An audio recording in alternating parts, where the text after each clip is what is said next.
damn it, boy.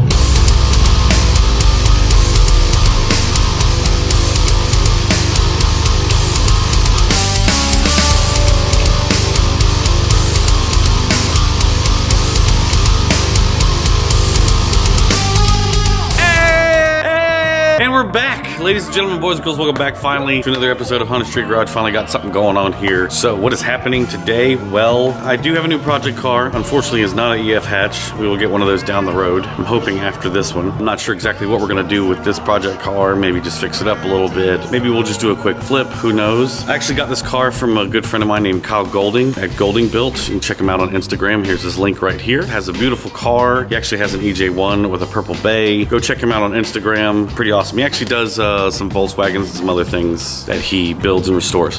Anyway, it's actually in pretty decent shape. The body and paint are probably the worst of it, but generally it's clean. It needs a fender, a decent paint job, or at least a fresh one. Other than that, the car is actually really clean on the interior and seems to drive really well. The one issue that the car has is an issue with the transmission. Now the transmission actually shifts perfectly fine. It has an issue, I believe, with the output shaft bearing or the input shaft bearing. One of the bearings inside of the transmission is making a ridiculous roaring sound. You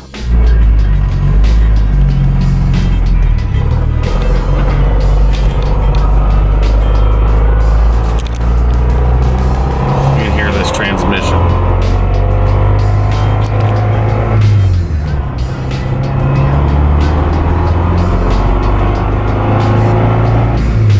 I was lucky enough to get a hold of an EX D-Series transmission. I've opened it up and I'm hoping that there's nothing wrong with the bearings. I've inspected it. It actually looks really good. However, the transmission has been sitting outside for a while, so it got some water and some debris, so I'm going to clean it out with some brake cleaner and obviously put fresh fluid in it when it's installed into the car. I'm hoping to get that done today. I don't know how far we will get. You know, that's the plan. So without further ado, let's take a look at the car. And ladies and gentlemen, have you ever seen something so clean in your life?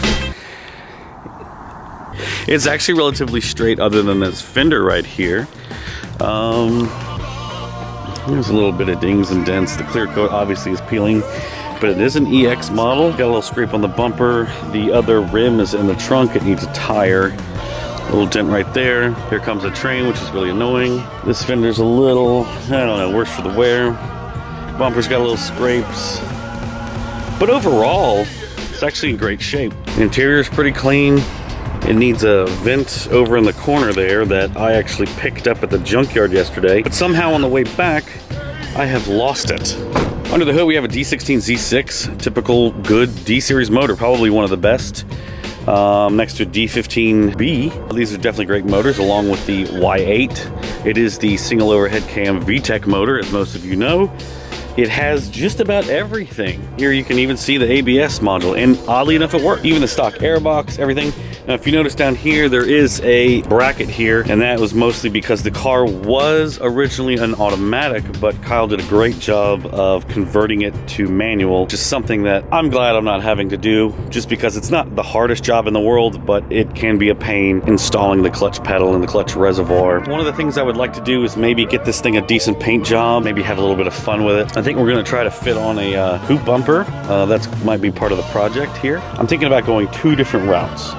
One, we paint this thing, maybe lower it down and put the CCWs on it, because I can't seem to find a buyer for the CCWs. This thing with the fresh paint job, slam down on some CCWs might actually look pretty good. Other than that, we leave it completely as it is. We don't touch the paint, and I know most people are gonna be like, oh, do this instead. Maybe we do a sleeper turbo project. Most of you know that the main issue that I have with going turbo is not only cost, but it also goes into going and having it dyno tuned, and there aren't many tuners close by that tune for cheap. You know, it's double the cost of what it is in Florida. Then again, people say, well, just drive down to Florida and have it tuned. But, you know, to drive 8 to 10 hours just to save $200 is not really ideal. But it is something that, you know, we could definitely possibly do. You guys want to donate to the cause, send me some parts, hit me up DM me on Instagram if you want to help out in any sort of way. I'm kind of leaning towards the paint and wheels, obviously, because I think as a resale value, if I flip it that way, I'm having trouble selling the CCWs as they are because they are a set of real wheels, and in my area, people don't generally spend that kind of money on wheels. However, if I put them on a nice four door, slam it down with some decent paint, and everything works perfectly, I think I'll be able to get some good money for it. So I know most of you guys are gonna lean towards the put a turbo kit and blow it up and go street race and beat some people, but I don't know if I really want to spend $500 to $700 on a turbo kit and then spend another $500 on a tune for it to still look like this and then turn around and really just have a blow up, because it is a stock motor, and really pushing any more than 8 to 10 pounds is probably not ideal for it. You never know. If you guys want to help out, I'm just saying that with my budget, I really can't do a turbo. But if anybody out there wants to send me a turbo kit, let me know. But the first thing to deal with is with the transmission. So I've cracked this one open to inspect it, and everything actually looks really good. Third and fourth gear look really good, although you can tell water has gotten into the transmission, so I need to completely clean it out. Bearings all look good. They don't make any noise from that I could tell. And for the most part, the synchros look good. This is gonna be the first thing that we gotta do to the EG 4-door. Maybe you guys can learn a little bit as far as D-Series transmission work. Okay, so this trans has had water and oil mixing in it, so I've got it leaned over so I can actually get it clean. I'm just gonna use brake cleaner. Try to clean this guy out.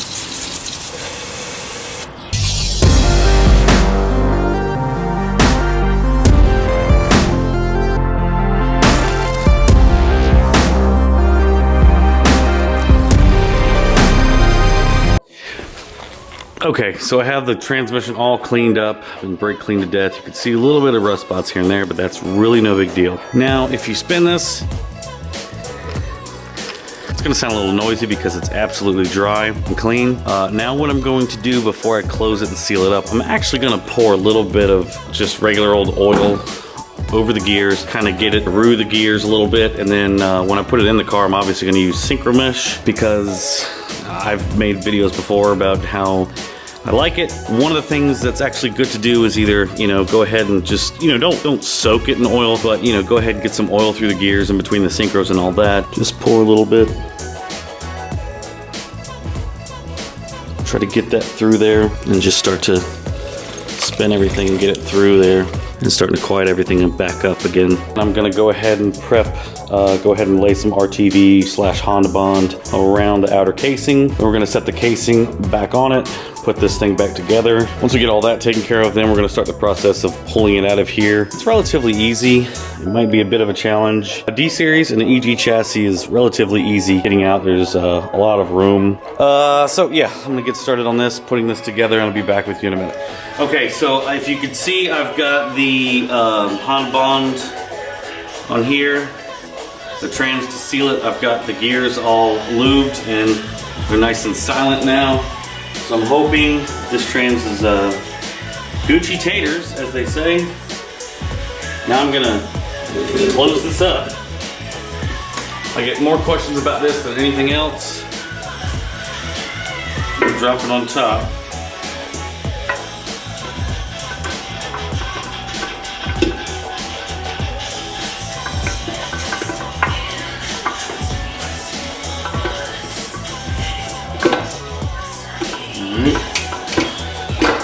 Wiggle it. Okay, it's down. I'm gonna do a little trick here. The snap ring is down in here. You have to pry it open and then lift up the shaft with the flathead. Okay, I've got this pried apart. Push down a little bit more. Now if it won't snap into place, at this point you can actually throw a couple bolts in it and start to close the case, but very lightly. I'm gonna put a little pressure on this.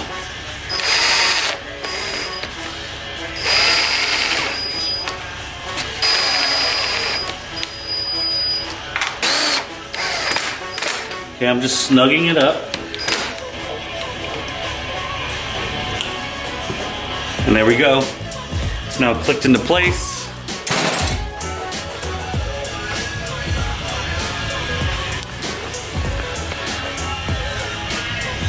All right, so that's clicked into place. Now I can put the rest of the bolts in it.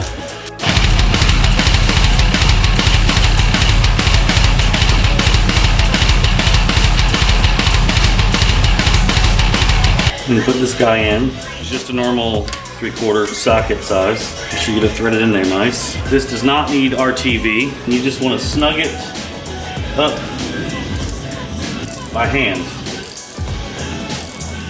If you over tighten this, you could crack it. There we go. We're not gonna paint this trans, we're just gonna get it as clean as possible. So I got a little wire brush here to,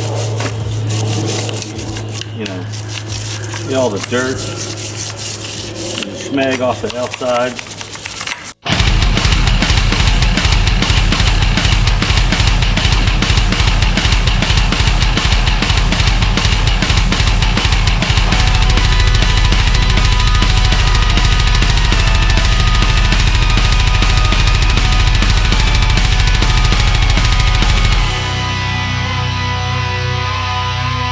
Okay, so I have the car here up in the air, clearly. I've got the transmission completely unbolted, ready to come out. The only thing I've got to do is pull the axles. Every bolt has been pulled out, it's ready to drop out. I just need to bust the lower ball joints loose so I can get the axles out, and then it should drop on out, and we can put our new one in. That's where I'm at. I've just been grinding away. I haven't really had a chance to film much just to kind of save the battery, so when we go to put it in, it's pretty straightforward. I mean, any bolt that's attached to the transmission, pull it out. I did have to drop the B-pipe on the exhaust manifold just to get to some of the bolts, but I've got the shift linkage disconnected. I've got all the bolts out of the transmission attached to the engine. Got the rear mount disconnected. I've got all the bolts loose on the trans mount. This is actually an MPC mount. I don't know if they have these in production, but you can get these from Hossport or Innovative for the auto to manual trans swap. And I'll be back with you. Okay, so I got the bad trans out, which is right there. And here's the good trans. I've actually gone ahead and swapped everything over. The reverse switch, the clutch brackets, throwout bearing, I greased it. Got the torque mount on. The only thing I have left to swap over is the speed sensor right there. I'm gonna leave that hole open because that's where we're gonna pour the fluid in at. And that's pretty much it. Now I just gotta put this thing back together. Hope it'll go back together as easy as it came apart. All right, well, I'm by myself, so I can't make a lot of jokes about what's happening here. But I'm gonna get busy putting this thing back in. Oh! Okay, people, so this is where we're at. I've got the axles in. I've got the wheel on that side. You can see this whole side is put together. I've got all the mounts in. I've got all the bolts in. Now I just need to finish putting this side together. I'm filling up the trans. I've got the shift linkage hooked up. I need to attach the B-pipe on the exhaust manifold. Here comes the train. It's gonna be noisy. I'll be back with you in a minute. Okay, I got this thing completely back together. Got fluid in it. I got the starter on. I got the air box back on. I'm hoping I didn't hit or, break any coolant hoses or any wires. We're gonna start this thing up and pray that it put everything back together and the trans shifts smoothly without any noise.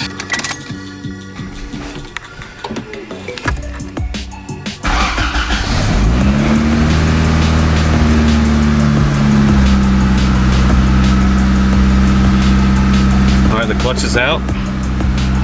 We're neutral.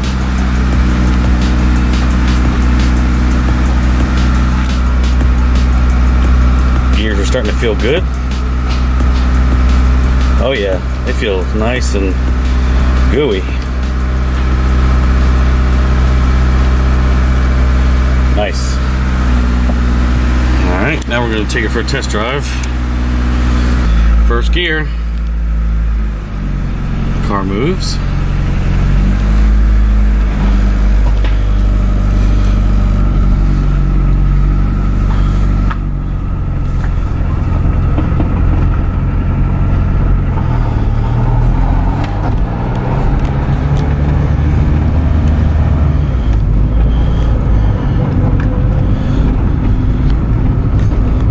So far, so good.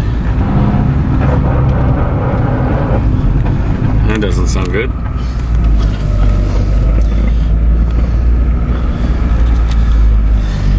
Hopefully maybe what we'll do is drive it around a little bit and see if it kind of wears in. You can really hear some noise when I let off the gas. I'm hoping that maybe once I drive it around, get the fluid through it, transmission's been sitting for a long time. I'm hoping that it'll wear in and the noise will stop. Transmission was given to me, so I really can't complain there. It shifts perfect. It drives fine. It just makes a little bit of noise. You can hear a little bit of roar.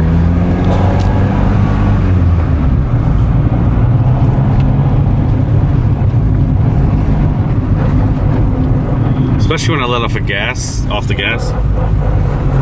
you can hear that.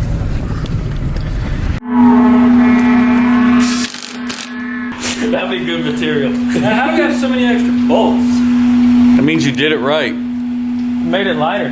So here's Charlie's car. Not getting fucking cut. Not getting done. We'll work on it soon enough. He's waiting to paint the bay, and then we'll film this getting put in. Gonna be putting in K20 Z1. Hossport mounts, of course. They're the best. And yeah, he hasn't decided on a color, so we don't know. Anyway, I guess this is where I'm gonna end it. Thank you guys so much for watching. Click like if you liked the video, subscribe if you wanna see more.